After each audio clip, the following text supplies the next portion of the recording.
tane daha geldi, bir dalga daha. İdare edin. Olay olduğu andan itibaren çocuğun yüksek menfaati, ailenin yararı için ne yapılması gerekiyorsa onu yaptık. İlgili bütün kurumlarımızla çalıştık. Biliyorsunuz aşama aşama önce tutuksuz yargılanma kararı açılmıştı, verilmişti. Hemen karara itiraz ettik. Burada bir mağduriyet var, küçücük bir çocuğun yaşamı var. Hele bir de bu çocuğu korumak adına yapması gerekenler bunu yapıyorsa buradaki cezanın çok daha yüksek olması ve buradaki sürecin çok daha iyi takip edilmesi gerektiğini inandık ve hamdolsun biliyorsunuz en son Genelkurmay'dan, Türk Silahlı Kuvvetleri'nden onların uzman çavuşluktan atılma kararı çıktı. Tutuklama kararı çıktı. Birebir takip ediyoruz.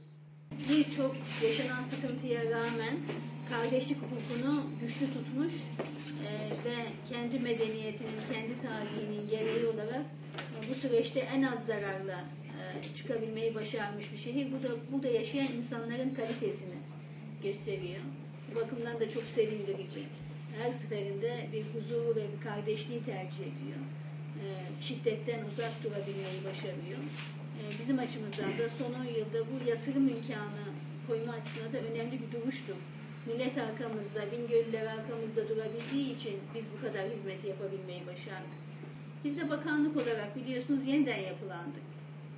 Ustalık döneminde devlet bakanlıkları kapatılınca bizim bakanlığımız güçlü, idari ve mali olarak güçlenen ve sosyal yardımla sosyal hizmeti tek çatı altında birleştiren güçlü bir bakanlığa dönüştü. Zaten sosyal devlet olmak bizim anayasanın bize verdiği bir sorumluluk, bir yükümlülük.